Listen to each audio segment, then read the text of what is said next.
Welcome to the Launch Author Reveal, a talk show where we go between the pages of the book, behind the words, and right into the heart of the author who penned them for the intimate reveal of the book's backstory. Book lovers get great reads and giveaways, and authors get revealed during Q&A. Now, here's the Launch Author Reveal host, Michelle Chudy.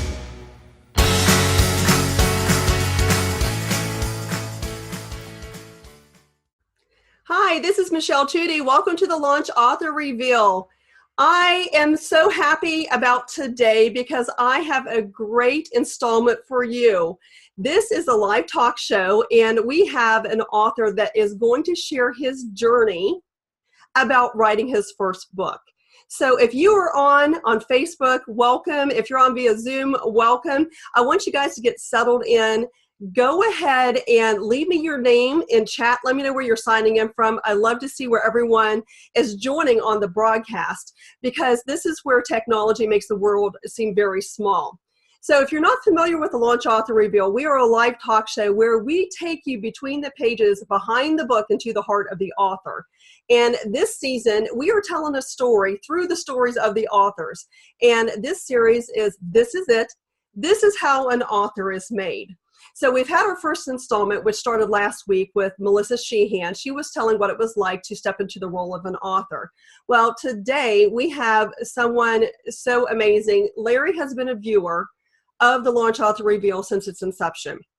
We just launched at the end of last year. So Larry has been joining us along the way, and Larry just happens to be writing his first book and is in the starting position. So let me tell you about our guest today. And if you are on Facebook, share this, because if you are called to write, or if you know somebody who is called to write, you're going to want to have your friends watch this. So let me tell you about Larry C. Morris. And then I want to bring him into the webinar room, because then you're going to be able to ask him questions as we share this journey of how he's being told to write and what he's writing about. And we're just going to dig into, his experience. But Larry C. Morris is deeply committed to pouring value into as many people as possible by creating a culture that is conducive to kingdom building. And so when we say kingdom building, we're talking about the kingdom of heaven. So Larry's passion is to equip and transform people and empower them to become change agents. And when you meet him, you're going to understand how he does that. He's very dynamic. He's someone that, as I just feel in my spirit, that he's a mountain mover, that he is one who pours his life out by helping others become their best. So he's a servant leader, and he helps people to become servant leaders that will impact their sphere of influence. So obviously very involved in shaping culture. And these servant leaders will be able to make a difference and create a healthy environment to work and live in. Larry believes that the key foundational point of leadership teachings are to pray, serve, and lead. His motto is pouring value into you, and is founded on Proverbs 9:9. So there's so much more about Larry that as I'm knocking my phone off my desk, that I want to share during the reveal. But let me bring Larry in, and you can meet him yourself. And let's get into this reveal, because I know we have great things in store. So Larry, won't you come on in? Welcome to the Launch Author Reveal. I'm excited you're here. Emmy. Yes. Oh, thank you, Jesus. All right. Wow. I had to come out and come back in. That's okay. You know what? Perseverance pays off, doesn't it? Yes, it does. Yes, it does. And live talk shows, just along with writing a book, are not for the faint of heart. I will tell you that. It's like we have gone through so much. If you all only knew what it takes to actually do these live talk shows, every week it has been something crazy. One week, my sink was stopped up for 3 days, and then right after that, my refrigerator, and all this stuff is like new appliances, my refrigerator stopped working. Today, I haven't told you this yet, Larry, I woke up to my counter being sopping wet, where I don't even know how the dishwasher has done this, and this dishwasher is less than a year old, and water was on my floor. I'm like, you're kidding me. So it's like one thing after another, little annoyances. But anyway, all right, now that we have your wonderful presence on here, and thank you all for helping us get Larry on and speaking, because you don't want to hear me the whole time, because Larry's story is amazing. We have Nancy signing in, just so you know. Nancy's in from Colorado. We have Judy coming in from Virginia. And no, Judy, you weren't missing the sound. We were having a little bit of tech challenges and warfare there, and we're all fixed now. We have Melissa coming in from Kentucky, aka Grasshopper. And for those of you that are on Facebook, leave your name in the comments. Let me know you're on here. And we're going to do giveaways at the end too. So I have a sign up for that. Make sure you leave your name and email. So I have a way to get back to you. But let's jump into this reveal. So Larry, what do you want to talk about as far as your bio? What do you want to add in that I didn't say? We know that you're a man of prayer. We know that you're a military man. What's missing in that little scenario? I think what it's just my passion for people to get healed, the healing from the toxic waste, the toxicity that is going around, which causes assortment of things. And I just want people to know that I have a passion to get rid of that stuff. And the only way you can get rid of it, not through any gimmicks or anything else, but through the power of prayer and Jesus Christ. That's pertinent. That's what I want to really do. That's who I am. I've seen so many hurting people, up and down the scale. I've seen so many gimmicks and so many things. But one thing I realized, if the system is broke, it will never be fixed by those who broke it. It will take transformed, healed people to bring back a healthy society and environment. Wow, that's a great word to start off right at the bat. The broken can't fix something if they're broken. Let's talk about how we are going to take everything about who you are, Mountain of a Man of God, into a small book and on pages, because this series is about talking about which comes first. Is it the author or the book? And I want to talk about the journey, about how you have gone from your life experiences in the military to everything that you've done in between to now, to where you feel like you're called to write. So tell me about that. What are you writing about, and why do you feel like you're actually called to write it? Well, again, there's so much. The book title, when I finally finished it, the book title is Enough is Enough. But the subtitle is it really? It's not really enough until you actually do something about it, and I've come to the point where I've seen so many people get hurt. Good people get stretched beyond belief, beyond measure, and then they become a statistic. So it's really hard to sit back and watch it over and over, especially when it is happening to your family, especially when you see it is happening not only outside, but it's also deeply embedded in the church. So I believe God has given me something. But I say this, my brother and I, when we grew up, no one ever told us what we couldn't do, and no one ever told us what we could do. So we both ended up retiring from the military and doing some great things. And now I have a voice after, some of the things I've been through, a voice so that everybody can hear, everybody can understand how much they've been hurt and are hurting, but they can understand also it's going to take putting the work in between you and Jesus. Yeah, that's something that it sounds like you're finding your voice and that you're being called to put it on paper. Have you always seen yourself as a writer, or is this something that is just, new to you? Writing a book now is new, but I've always had the chance to write little short things. But I've always told that I write the way I talk. So one day I asked she was an English major, young lady in church, and I wrote something and I said, well, can you look at it for me? And, as teachers do, she said, well, can I use a red ink pen? And I wrote it on the yellow tab paper, and when she gave it back to me, the whole paper was red. And, she explained to me what it was. So it didn't discourage me, but it made me look at what I really do. And what I really do is teach, and I like to speak a lot. You know, I love to speak. Now, writing is different for me because now I have to put everything on paper in such a way that, you know, I had to find some people who really would look at it and maybe make some arrangements and something, but not change the dynamics of it.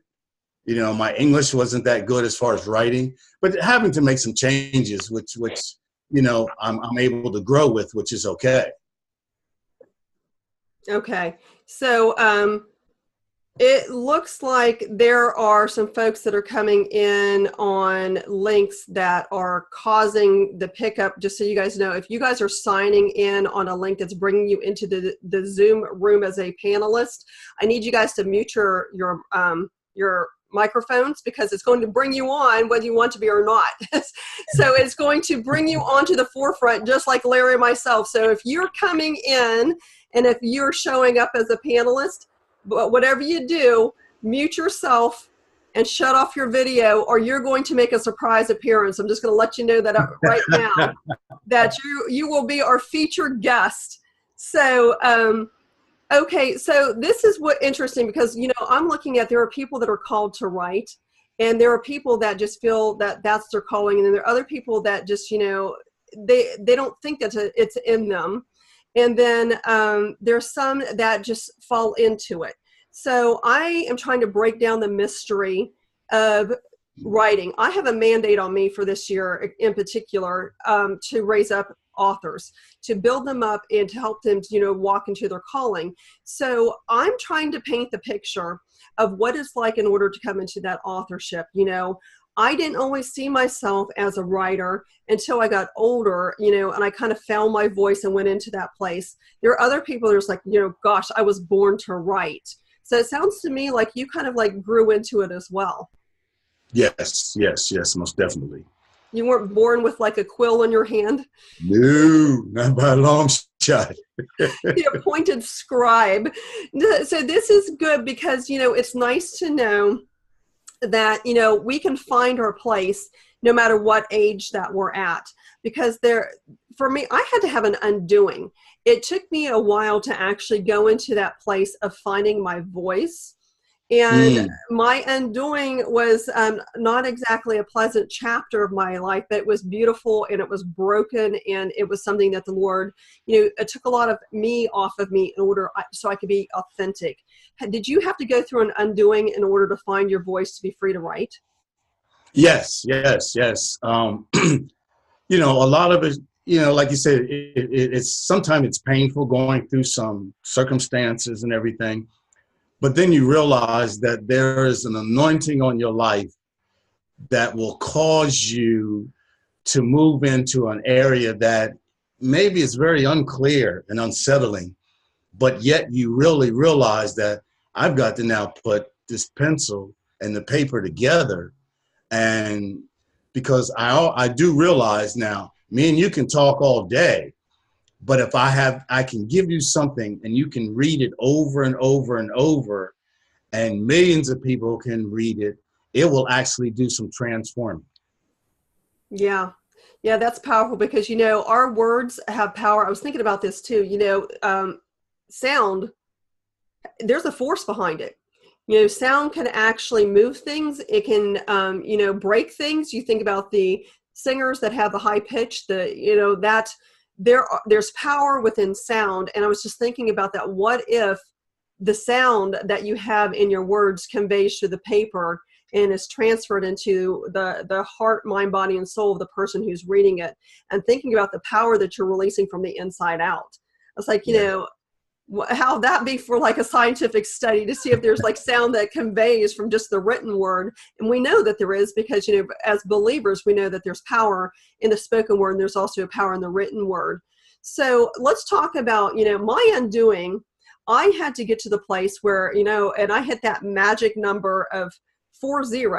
It's like right around that time of crossing over the big, you know, 40-yard line, that I literally started to implode.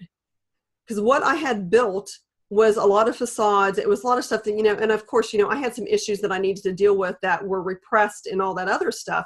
But my undoing had to get me into a position to free myself in order to find the real me. So let's talk a little bit about your undoing as far as like, what do you find that you're free in now that you weren't free before you started writing, or free from before? I think I'm a lot freer from a lot of the pain and hurts that I had to go through. You know, I'm a lot freer, and then it moves me into the realm of really saying, okay, you know, it took God to really deal with this, because, you know, I love to talk about prayer, but it took me praying many years by myself and doing things to really figure out. I thought it was a negative, but it became a positive, because years ago I asked God, well, you know, I was teaching in Guam. I said, boy, I would sure love to teach about 500 people. Well, it was only 10 years later that I was able to do that, because of what he made sure I went through to make sure that, you know, even if I had to teach to one person, could I do it as if I was teaching to 500? And the same thing now with prayer, and the same thing with writing. You know, for those times that I was in prayer, I had this little black book, and it was just taking down notes and everything that God was giving me.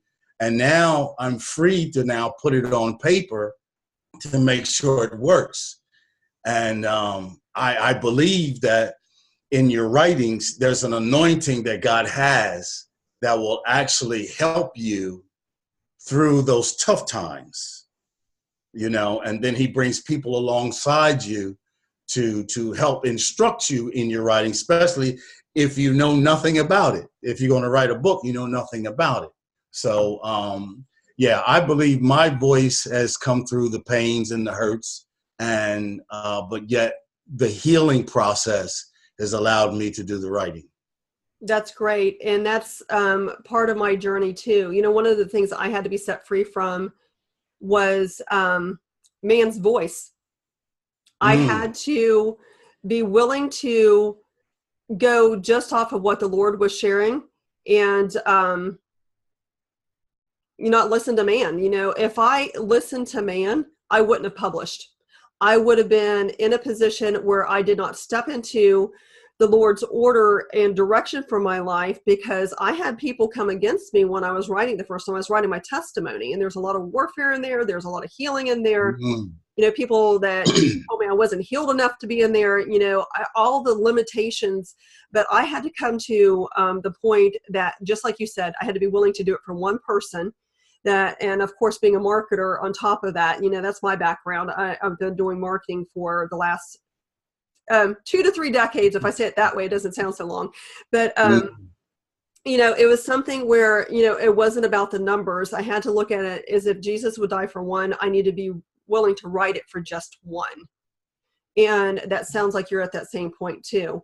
So yes. Just so you know, we have some folks joining us across the board here. Now we have folks on Facebook. I see Audrey's on, Melissa's on, Robert's on as well. Rena's on, Michelle's on. So we have people from East to West Coast here. We are giving away things at the end of the hour. There's going to be giveaways. So if you want in on that giveaway, if you're on Facebook in particular, make sure you leave your email in there and share the video too. That way we get the word out too. Because Larry is actually helping us to understand which comes first, the book or the author. And he's talking about his journey on what it's like in order to step into that role and assume that identity that has already been given to him. So Larry, let's talk about why do you feel called to write? I mean, why now at this point in your life are you writing your first book?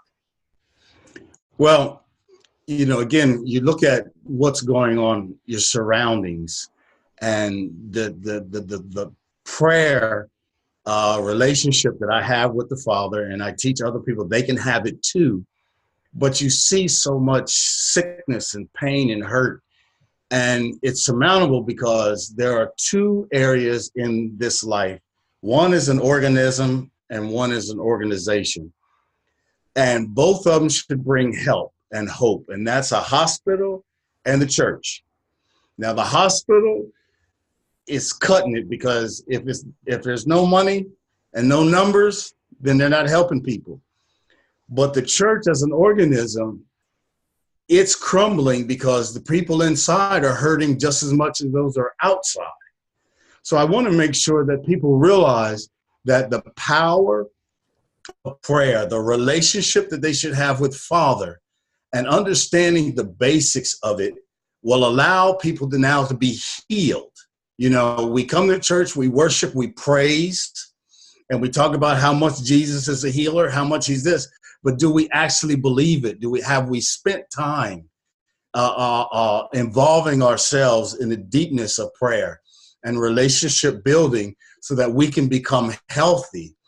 You know, one of the other reasons is I've watched my family be attacked so bad that, you know, I've seen good people try their best to do their best, but they come out of hurt because of the unhealthy environments that they're in. You know, you can't control sometimes the environment, but what you can control is what enters in you and what is about to happen. And the best control I know to get you healthy is relying on Jesus Christ, relying on him in every aspect of our life. And if we can become healthy and transform, then that means everybody can be able to become a leader in their sphere of influence and make their surrounding areas healthy, and get rid of and destroy the toxic entities. Because we have to look at John 10:10, the enemy comes to kill, steal, and destroy. And that is, and some people don't think there's an enemy, but there is an enemy. But yet Jesus Christ is there also. He gives us eternal life. He gives us the healthiness that we need. So we need to be healthy every day, because it takes an everyday occurrence. It takes an everyday consistency, because the enemy is in front of you every day. He's going to try to destroy you. And if you look around, up, down, all around, excuse my language, but there's a lot of hell going on. But we have heaven inside of us, and we have to push it out. And that's my voice in writing. Wow, and that's powerful, and it's desperately needed. You know, the thing that I'm finding that, just like for myself, my message is what drove me to write. I felt a responsibility because of the healing that I had received and the knowledge that I had been given and the understanding that there were a lot of people, believers, that were running around with less than because they didn't know. And, you know, it says in the word that people, you know, his people perish due to lack of knowledge. You know, there are things that you can have even as, you know, a Christian, and realize that you're going to have a lesser portion and you're going to live a lesser life if you don't walk in the fullness of the knowledge of the Lord. So my message drove me to write my first book. And that sounds to me that you're driven, that your season right now, and you've always been an author, in my opinion. It's just a matter of, you know, you're just now walking in that calling, and your message is putting you on point to deliver it this time. Because do you think it's because you had to get to the point where you had been full enough, that you learned enough, that you had something to deliver? That was the infilling that took you to this time? You know, I think so. I've had enough, and I'm ready to do something about it. But I think the deep part is just watching, you know, my family, my immediate family, go through some very, very demeaning stuff on their jobs. And the thing, it's just been demeaning, and people don't really care. They don't care, you know, and then, you know, the main question is, you know, I'm not making light of anybody's situation, but if you look at their situation, you know, people who have committed suicide and doing all of this stuff, they blame it on them. They blame it on, but you have to look at, where has that person been for maybe 30 or 40 hours a week, you know, 50 hours a week. And if they've been in an unhealthy environment, that also has to come in question, you know. And I do know this, in leadership, most leaders do not want their leadership questioned. But there has to be a question, you know, where I'm building, what I'm building, and where I'm at, is it unhealthy? So what I'm trying to do is make people aware And they have to be honest, not with me, but they have to be honest with God. You know, am I leading a healthy life? Is my life healthy? Because in most cases, you know, in leadership, you know, you lead from your brokenness. And then people follow you, they become broken too, because they're only following what they see. You know, you tell people to do something, but they're only going to do what they see. So, you know, there's a lot, and believe me, I'm not making light, but I'm just want people to be aware that there is an answer, there is hope, and the hope is in Jesus Christ. Even in the church, the hope is in Jesus, but you have to put the work in. It's not going to come automatically. You have to sit down between you and God and get into that closet. Get into that closet and stay a while. Because everything you need from God is in the closet. You look at Matthew 6:6, because when you're in the closet, and, you know, it's taught, because people go to Matthew 6:6 and then they go straight on to the prayer. But you have to stop there, because the greatest part after you there, it says, the Father who sees you in secret will reward you openly. But the question you should ask yourself is, what is he looking at? What he's looking at, if you're in that closet, he's talking to you, and he's looking to see if you're going to obey and apply what he's telling you.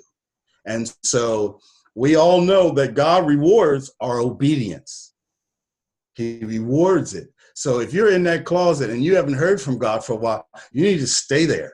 You need to read your words. You need to hear the voice of God. He says, my sheep know my voice. And in there, the healing, the blood of Jesus, everything. You could come out of that closet healed. It's a process. You still have to put the work in. You know, you can't be lazy anymore. You have to put the work in so that you can be able to be a healthy contributor to your influence, your environment. What I love about what you are not only saying, but what you're writing about, is that you're training up people in how to walk in that healthy environment full of who they're supposed to be and the disciplines that need to be in place in order to make that happen. You know, this is going to sound kind of funny, especially since you are a man, but you're pregnant. I really think that you're an author, that the reason why this is your now is that you have been pregnant for however long you have been alive, and now is your time to deliver. And that is what is happening, is that the Lord has been stuffing you full of experience, wisdom, word for the release for this season of now, that this is your time. So as we're looking at the journey of, you know, this is it, this is how an author is made. You know, there's some people that just feel, you know, like I said, they're called to write and they just write. That's a gift to them. But there are some people that have a burning passion and a message that just needs to be delivered at a specific time. And Larry, I think that's you. I'm hearing, you know, you have a passion not only to bring healing, but you have a passion to raise up and mentor. You have a father's heart. You know, we were talking before everyone came onto the broadcast. You know, Larry's been involved in prison ministry. He's seen some amazing things happen. He has a lot of life experience and wisdom that's very uplifting and encouraging for those. You know, Larry, tell them what you told me about your experience with the prison ministry and how that helped you to see the power of prayer and why you want to write about it. Tell us about your morning experience. Yeah, in the Navy, I was asked to, you know, be a part of the prison ministry under Chuck Colson. And, you know, it wasn't something that I had to take lightly. You know, there was a lot of prayer and I went. But the most surprising part is what gets you is when you go through that first door and you hear that choom, and then you have to go through the next one. It's like, man, I'm in here now. I can't get out. You know, so I had to pray through that. But there was a instance where, you know, after about 6, 7, 8 months, I was able to go to a deeper level of the prison where I had to, you know, 2 people had to go. And the guy was sick and they said, well, you can still go. And I was like, whoa. So I went down and there was this big guy, he's a Marine, and he was accused of killing a baby. He was bigger than me, you know, he was big. And, you know, you walk through there and the weights, throwing weights around, he's lifting weights. And I'm like looking at the side of my eye. And they put me in this room with some other guys and they were giving testimonies and everything. So the guy kept walking back and forth past the door and looking in. And then one day, you know, that time he walked in, he asked if he could come in and listen. I asked him if he had a Bible. And he said, yes. I said, well, go get it. He came in and he heard the other guy's testimony. Well, they're a little timid because he's a big guy, you know. But before you know it, as guys were giving their testimony, we looked over and he was crying. He was crying. And we looked at him and we led him to the Lord. And, you know, it was such an amazing sight to see how prayer really took him to the next level, because it just washed him clean. It washed him clean as could be. And, you know, I did get a call from him, and I'm going to tell you, you know, God God knows what he's doing, and we never know how great. But one evening, I had to go to work, and me and my two youngest kids were in Guam, we're coming down the hill, and I saw a van come across, and I'm looking at this van is going to hit one of these children riding a bike. It just missed one, and it hit one, and it ran over him. So I able to park my car on the median, and I got out and I prayed over the little boy, and, you know, I was like, God, I know you're going to heal him. Well, it took a while to find out, and it ain't but 2 hospitals on Guam, but it took a while, and it found out that the little boy had passed away, and it broke me. But that evening, before I went to work, because I had to go to work at 11, that evening, I got a collect phone call from the prison at Guam. I'm like, who's this? As I accepted it, it was the Marine. He says, I don't know, but God called me to call you just to encourage you. Have a good evening. And I was like, wow. He didn't have a clue what was going on. He did not know. So what I'm saying is that the power of prayer is so humongous, But the second point I'll just point out, prayer is very easy. It is communing and communicating with the Father on your level. You don't have to come with all these and that. No, you talk to him and allow him to talk to you. I can understand why you're being called to write a book, because I can tell you from my experience from coaching, I do business and life coaching, as well as marketing mentoring. But one of the things I'm noticing is that there's a huge issue with identity in the body of Christ, not knowing who we are, not knowing our privileges for being, you know, sons and daughters of the King of Kings, and not knowing how to communicate, because we're shaped and filtered by life experiences, and typically our parental experiences. You know, not to say that every, you know, mother-father child relationship is bad, but I know that there are a lot of things that can cause communication barriers because we see God like we see our parents. So it doesn't surprise me that you're being called to write what you're writing about. 1, about the toxicity, 2, about the power of prayer, and, you know, how to communicate and leverage that communication with your relationship with the Lord. You have so many life experiences. I mean, I could have Larry on here all day long and go story after story, and he's only shared a few with me, but they're powerful. And he's going to be talking about this in his book. So what this journey is about is, you know, what it is like to actually find out if you're called to write, or if it's something that you find your position where you're being told to write.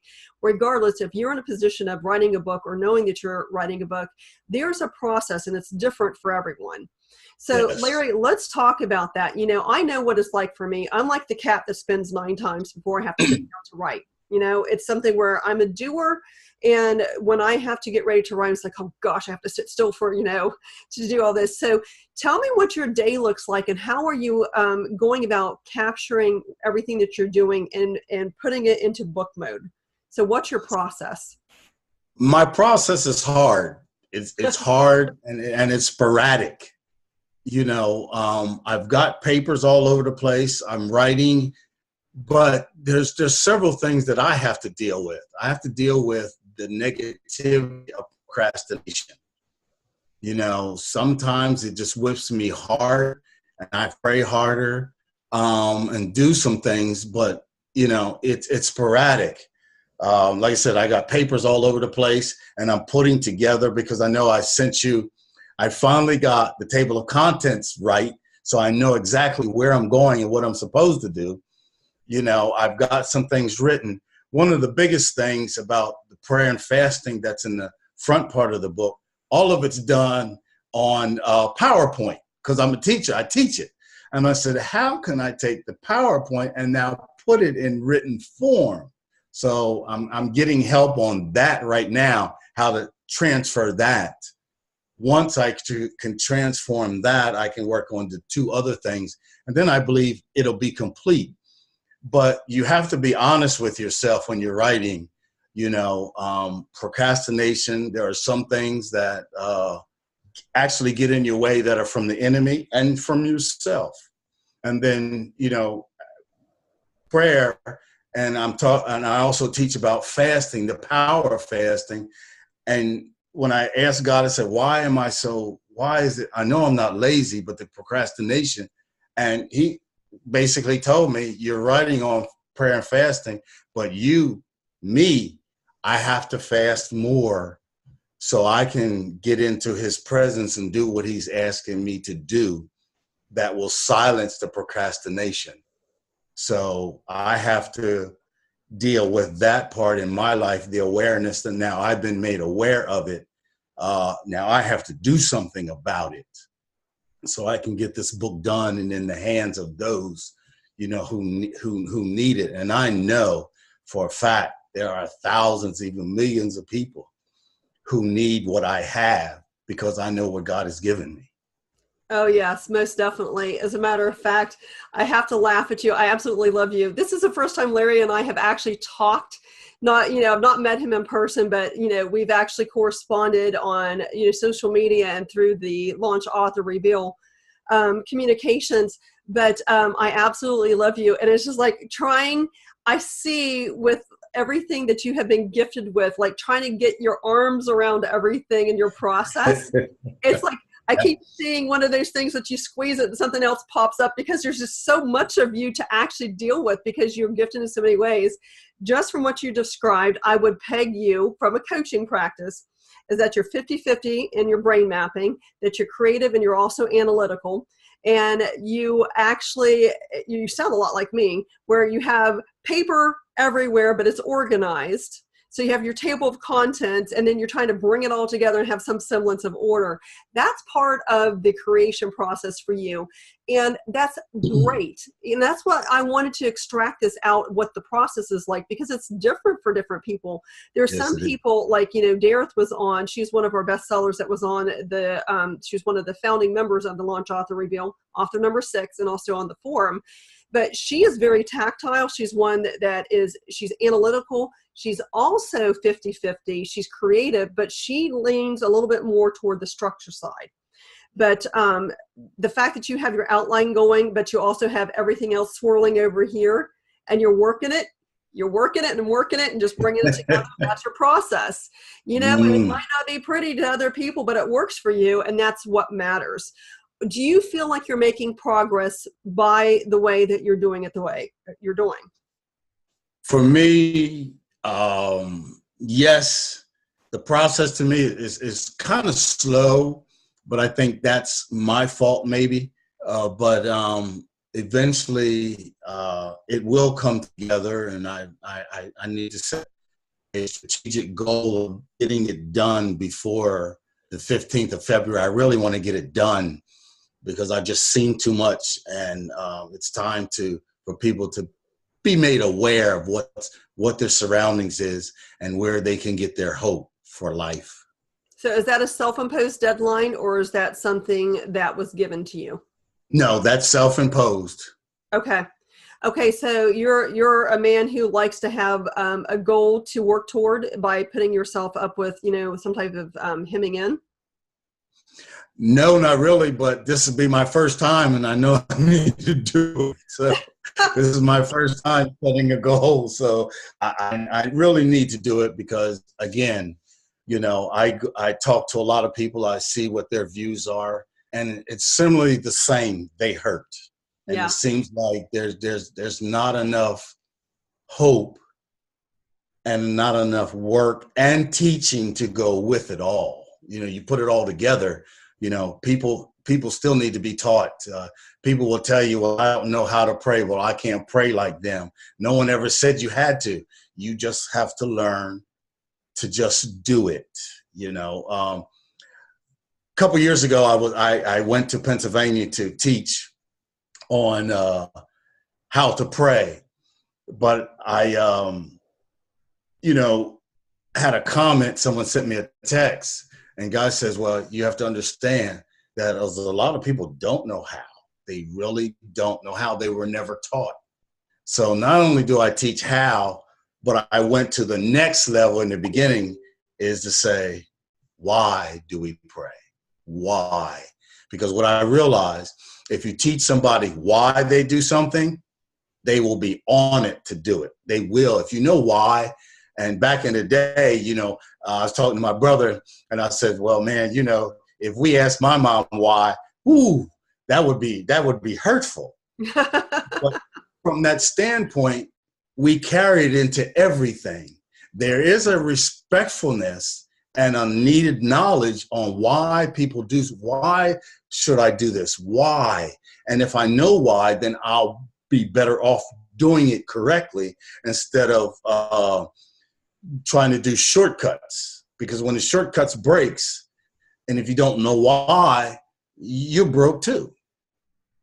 I actually train people on the power of their why. And you're right. I think that our parenting or the recipient of the parenting where, don't ask me why, just do, has put us in a compromised situation when it comes to adulthood and finding our platform. And, as an author, you have to have a platform. You have a message, you have a book, but in order for people to read your book, you have to build your author platform. And your why is what attracts people to read what you're reading. So it's really important to understand, what you're driving why. Larry, has a message that he's pregnant with that he needs to deliver. That's his why. He has something that he feels that is, needs to be told. I love the fact that you gave your self-imposed deadline, and now you have accountability of everyone that's going to be watching the show. So we'll hold your feet to the fire. So we'll just, everyone reach out to Larry, check in on him, just, give him encouragements. This is about inspiring, uplifting, edifying, and encouraging people. That's what the Launch Author Reveal is about. This is where we take you, between the pages and, behind the book into the heart of the author. But what we do is that we bring those reads to you that are inspirational, uplifting, and edifying. And so that's what we're trying to promote into the atmosphere by doing this live talk show, with all the things that happen along the way, even down to, don't worry about my failure. I actually did it to myself. At least you have a valid reason. Yours just wasn't working. I did it to myself when I actually did my reveal with Chudy. I just forgot to turn my mic on. But, I look at it this way. We're trying to make a difference by releasing these stories. And I want people to understand, if you're called to write, that don't let procrastination, don't let the intimidation or anything else stop you from being in that position of delivery, because you don't want to be in a position where you have a message that people need to hear. So like Larry and I just talked about, if there's just one person that can benefit, don't you think that's worth you taking the time to write it down? I have found writing, even though it can be something that's very daunting and painful, but also extremely encouraging. It just takes one person to respond back with how your book has impacted their life, that made the whole journey worth it. Some actually have taken years to write, others, short amount of time. My first book, took me a couple, 2 or 3 years. There are other people that have been on it, it's taken them 5. So, if y'all have questions for Larry, pop them into the chat, and then also on Facebook, let me know that I can ask him. I'm moderating for him. By the way, you have a hello from Indianapolis. Mary Jo's on, and love the fact that we have people from all over the country watching. So, Larry, now that I know that your process is a little, style, It's a buffet style of writing. You know, there are some things that we learn along the way. There's some people that have learned tips from other people that have helped, and the other people they're just like, nope, God's told me to do it this way. I'm plowing my way through and making my own path. Have you found any particular tips that are helping you in the writing process? Yes. As I continue to even listen to your reveal of different people, they give you certain things that you don't have to recreate the wheel with. You don't have to, you can make it smoother from your book cover to actually writing and getting it processed. I found a lot. And one thing about it is you have to center yourself around people who have done it already, who are grateful people. As believers, we need people around us that are filled with the Holy Spirit and not afraid to share things, not afraid to share their experiences, what works and what doesn't work. And sometimes what doesn't work for them might work for you. It all depends, but getting all that information, getting that knowledge and being able to put it in its proper place is good. It's so good. I just say this. There's a lot of people that have a lot of knowledge, but don't want to give it because they got it, but they want to use it in a negative way. But yet God has placed a lot of great men and women who have the ability to share what they've been through. I know Michelle, when she has her reveals, sometimes it seems like I'm the only man on there. And I was like, man, if some of these men would just listen to the good God that these women are attached to and what they're sharing, God, I mean, I look at it, I said, man, we'd be a whole lot better off, So there are people out there who are spread out and willing to serve and to help you do what you have to do. Amen to that. And what I love, though, we were just laughing about this. One of my coaching groups, we've dubbed ourselves the Tribe. So we have our own little nickname. And same thing, we have a gentleman who is another mountain man of God, just like you. And Dr. Chad Cosentino, the men that the Lord is bringing to us, you're not small in stature and you're not small in spirit. And so a shout out to the Frank Chads and the Larrys that have been along for the ride and the journey, because you know what? This is for everyone. This isn't just for women. The Lord has called us all to stand up and basically to walk in our calling. And what I'm finding, Larry, and this is what I love about your message, and Nanette says that your book sounds like it's going to be fantastic. So, just so you know, Nanette's watching. We have Cynthia on as well. Colleen, let me see my little Facebook peeps over here that are on here and leaving all sorts of comments. Karen's on as well. We have Jeannie Green coming in. And she said, interesting topic as to how we must be patient, God in his own time. So I just want to give you some of these comments. But, I really think that what we're looking at, too, is that when we start telling our story and when people start to see that people are stepping up, that you're rising up to what the Lord's called you to do, people will follow. There will be men that will follow in your footsteps. Oh, yes. And not just, the men in general, but the male gender. And I look at it as there needs to be a mentorship there. And what I love that I have discovered in my time with you today is that you have a father's heart. Oh my goodness, do you have a mentor's heart? And I know that's going to convey in what you're writing because it drips from your words, it drips from your person. And it's like, I think you have a heart bigger than Texas. And Texas, as we all know, is like, one Texas. Of my favorite places to be. But, I look at it as what you are delivering just on this reveal, I know is going to be powerful within your book. So why don't you do you have a working title that you have right now? What do you feel the title is working toward? I know it's never final until it's final, but what are you running with right now? Well, enough and enough is I just want to see people healed. I want them to understand that they have to come to that point where enough is enough, but they have to come to the point where I got to put some work in. I need to know what to do, the awareness in me, or where can I get help, and then to go further and do what has to be done. If the title changes, I'm okay with it, but I just want people to understand there's a toxic, there's poison out there, and it streams everywhere. But the grace of God is greater, and we just need to tap into it. Yes, God gives it every day, but we need to use it. We need to be aware of it. We need to be aware of everything that God has and be able to walk in it and use the power that he's given to us. And I'll say one other thing is you have to have a great support system in writing and in everything you do as a believer. I'm a family man. I have a great support system with my kids, my wife, and you hear me talk about my brother, and my brother's in Washington State.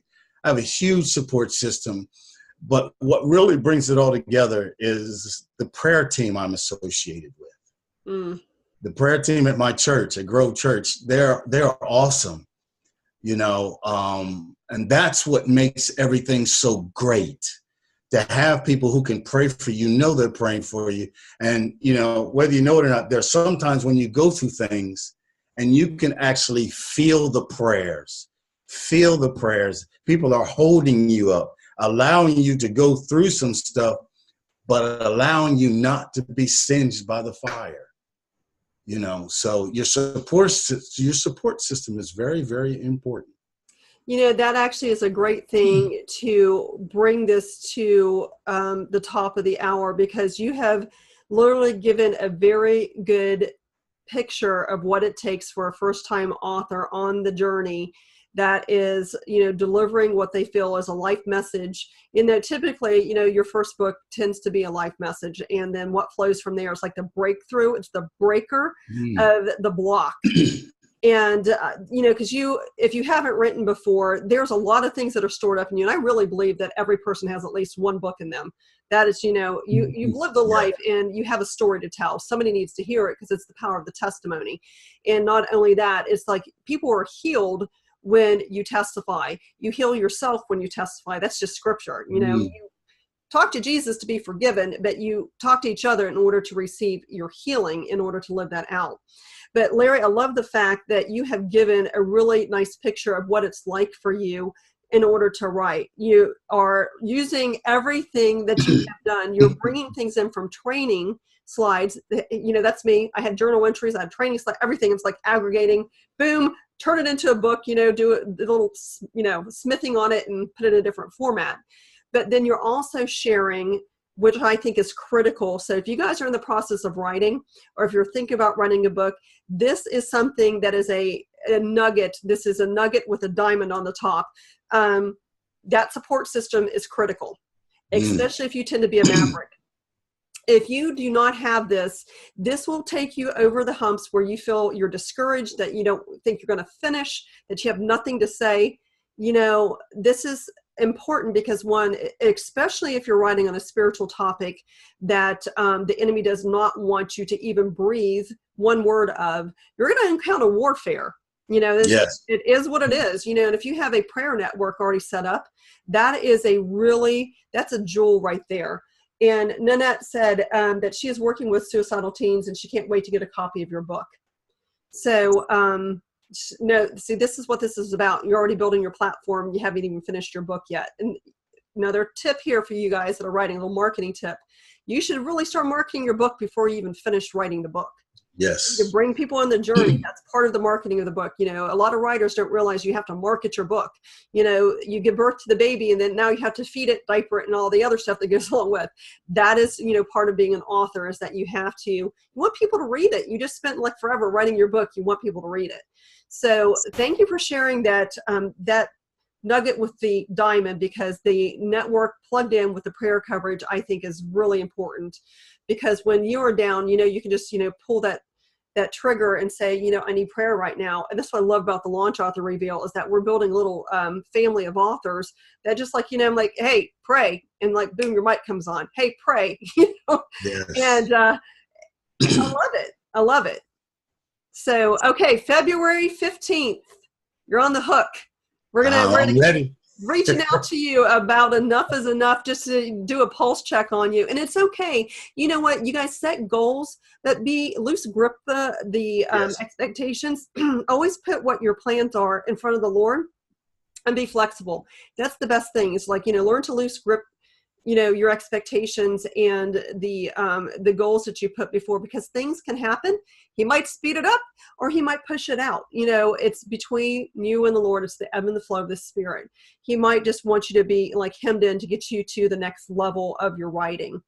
So, okay, my friend, we are at the top of the hour. And I just want people to know that if you are in on the webinar, you're already taken care of. We're going to put you in for the giveaways. But if you're on Facebook, if you want to get in on the giveaways, I'm giving away another free group coaching session to 3 people. And this is for, new writers or people that have not gotten traction on a book, whether you're a new writer or maybe you're freshly published and you're just kind of like, gridlocked on what's next. I want that type of person to be in there for that. So go ahead and leave your email in, and we're going to announce the winners from last week's and get you guys into that 1-hour session. And I'm telling you what, there's beauty into the power of coming into a group dynamic of coaching, because you learn from each other's questions. But Larry, you're amazing. I consider myself tremendously blessed to have sat on this side of the camera to hear what you have to say. Do you have any way for people to follow you? Have you built any of your marketing? No, I haven't. Not finished with my website yet. You can hit me up on Facebook. That's about the best way, or Messenger. I have an email address. It's equipu2@yahoo.com. That's EQUIP, the letter U and the number 2@yahoo.com. Those are the best ways that, and I'll answer you back. And, that's where you can contact me. Well, I know that you were chosen for this message, which is powerful. You were given a book that is going to bring freedom and maturity and abundance to the body of Christ that are willing to pick it up and read it. And I just want to say thank you for saying yes. On behalf of the body of Christ, on behalf of those that are going to be blessed by what you're writing, I'm just thrilled for the fact that you said yes, because you didn't have to. And I know that you are a gift as a person, and then what you're going to put on paper is an expression of the gift that's within you. And I just want to say thank you for that. So this has been the Launch Author Reveal, the live talk show where you get it all, good, bad, and ugly. It is what it is. Yeah, we got to laugh and roll with it, right? You got to be flexible. But this is the beauty of doing these things live, is that we want the authenticity to come through. So you're going to see everything from the dogs barking to the phones ringing and everything else. The mic's not working. It is what it is. But you get the benefit of a great read, a great story, and hopefully inspired to write. If you are an author, I'm calling you up. Rise up. Get your pen. Get your computer out. Write. Pour out your message. Somebody needs to hear what you have to say. Because every life is a beautiful story. I want you to reveal yours and let it shine. Okay, so that's what the Launch Author Reveal is about. Go ahead, if you're on Facebook, share this reveal. Let people know that we're out there. The Facebook page is up now, and you can go in and follow the previous reveals. But next week, we're going to continue telling the story of, this is it. This is how an author is made. Terry Roche will be on. She is actually in the startup of her writing as well. So I'm giving you 3 pictures here of what it's like from a first-time author's perspective on how it is to write and what they're doing in order to get the book out. So, and then we're going to take that further down to people that are further into the process, so you can see what it's like through somebody else's story on how an author is made. And I will tell you, it's really not a making, hint, that it's really just a revealing. It's literally pulling back, and there you are. So Larry, again, thank you for coming on. God bless you. And thank you for asking. Oh gosh, it's my pleasure. So you guys be keeping your eye out for Larry C. Morris. Larry Christ Morris. I put the C, I put the Christ. I've changed his middle name. I don't know what it is, but it's now Christ to me, because Christ is right in the middle of everything that he does. And I just love that about him. So you guys make sure that you keep an eye out for his stuff. Go out and follow him on Facebook. Watch out for his foundations to come up on his marketing, his website. I'm sure he'll be telling the journey along the way. And you can always keep up with us on the Launch Author Reveal Facebook page. It is up follow the page, invite your friends. Lots of great things are coming through that page. And I just want to say it's alive and it's a being that's growing, and we're having fun. We're enjoying the journey. So Yes, catch indeed. us next Wednesday, okay? And Larry, All right. again, you take care. God bless you. And Thank keep you. writing. I will. Never stop. All right. Until next time, my friends, I'll see you on Wednesday at noon Eastern Standard Time. Bye-bye. Thanks for joining the Launch Author Reveal with Michelle Chudy. Write a book? Get launched. Head over to launchauthorreveal.com. Every life is a beautiful story. Reveal yours and let it shine. You could be larger than life.